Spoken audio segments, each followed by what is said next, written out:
So I want to talk about an aspect of childhood trauma that has brought deep heartache and grief into my life and so many of my clients. And if you're a childhood trauma survivor, I can almost guarantee that you've experienced this as well.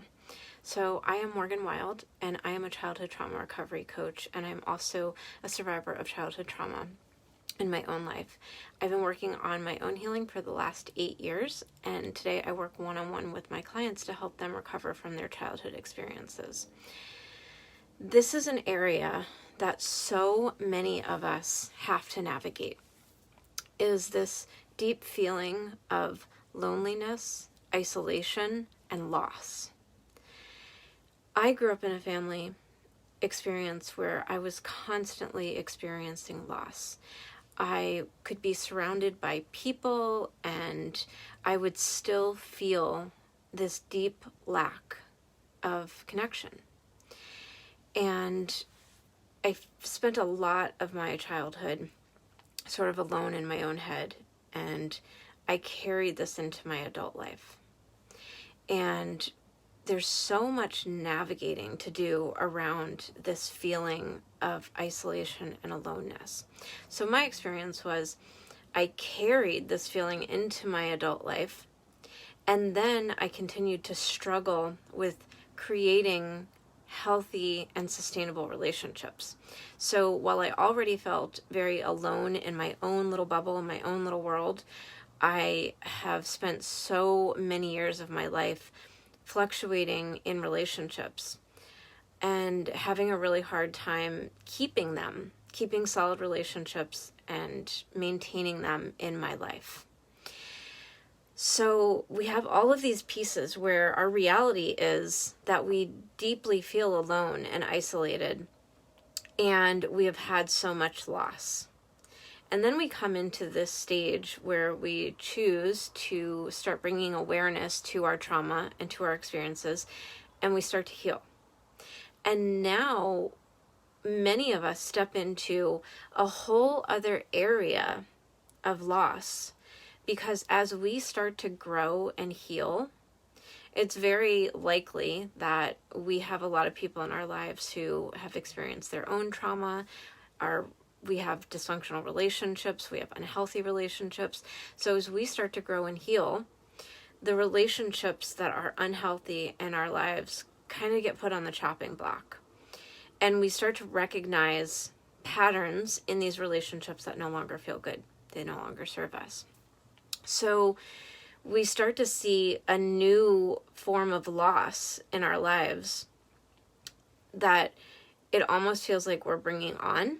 So this continues to pile on sort of the blame and the shame and the guilt of, why do I have no one in my life? So a few ways that this can start to happen in our adult experiences as we're healing is, number one, we just generally start to grow apart from one another. I like to use the analogy of like an old school scale system where you're on one side and you're starting to grow and evolve and heal, and your best friend or your partner or your family member is over here, and they're not on the same page. Like, we all show up to our life from different perspectives and experiences. And just because we have decided to start moving forward and growing and healing from our wounds doesn't mean that the people in our lives have. So as we start to grow and evolve, the other side of the scale stays down here. And one of two things is going to happen in that situation. Either the person healing, is going to pull this person up, hopefully naturally and authentically. They're going to want to grow with us. Or this person is going to choose to stay where they are, and out of our fear of being alone and leaving more people behind, we're going to get pulled down. And more often than not, in those situations, the person healing and growing eventually outgrows that relationship, and we choose to walk away. And this can be so gut-wrenchingly painful because we've already had so much loss in our lives. Another area that shows up is boundaries. So as we're healing and we're learning about our recovery process, we learn that it is instrumental to start creating boundaries around our relationships, what we give, how we show up, what we can offer to other people. And we're learning that we must fill our own cup. We must fuel up before we give to others. And we start creating boundaries and pulling back a little bit into ourselves. And this can be deeply triggering to the people around us, especially if they're unhealthy relationships. So this can very often cause separation and disrupt in that friendship, in that relationship. Another area is something that I've experienced actually pretty recently in my process, and I'm 8 years into my recovery. And this is, sometimes we're still so deeply triggered by the closest people in our lives that we have a slip up. We have one of our, reactions that typically show up in our complex PTSD. We have one of our reactions show up, and we lash out, or we act out, or we slip back into an old way of showing up. And potentially the person on the other side of us is not willing to accept that, or to navigate through that with us, or to hold space for us to recognize that we are in a process of healing and we're not perfect. And that person chooses to walk away from us. All of these experiences can be so extremely painful, because we have had so much loss in our life already.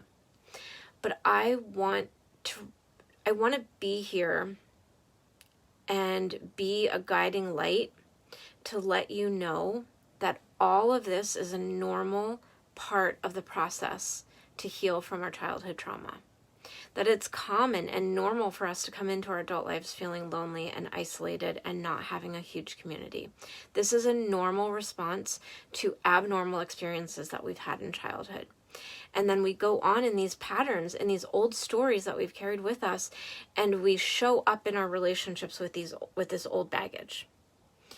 And we can start to shift this, but it takes time and practice and an intentional choice to show up and recognize our old patterns, our old wounds, the way that we're showing up, the way that we're doing things, and also with empathy and compassion for ourselves, to remind ourselves that we're doing the best that we can with what we've had so far, and that we can start to see these things and identify them, have compassion for where we are right now, which may be in a space where we don't have a huge community.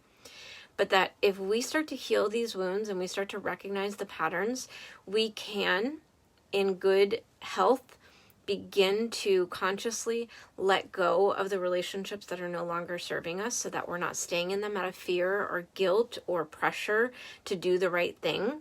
But instead, if they don't feel in alignment and feel right in our life, we can, in a healthy way, let them go, so that we can start creating space to bring in new, healthy, authentic relationships of people who love us and support us, see where we are, and are willing to grow with us through the process of healing. So if you are someone who finds yourself struggling with community and feeling isolated and lonely and struggling through this part of your recovery, please know that this is normal and common. And if you're ready for support to help move through these things a little bit quicker than maybe you could do on your own, I work with individuals one-on-one to help them through these processes. I really love being in community and connection with other trauma survivors and being able to sort of zoom out and look at their experience from a bird's eye view as an outsider perspective, and be able to help them see what they may not see themselves, and to start to heal those wounds faster.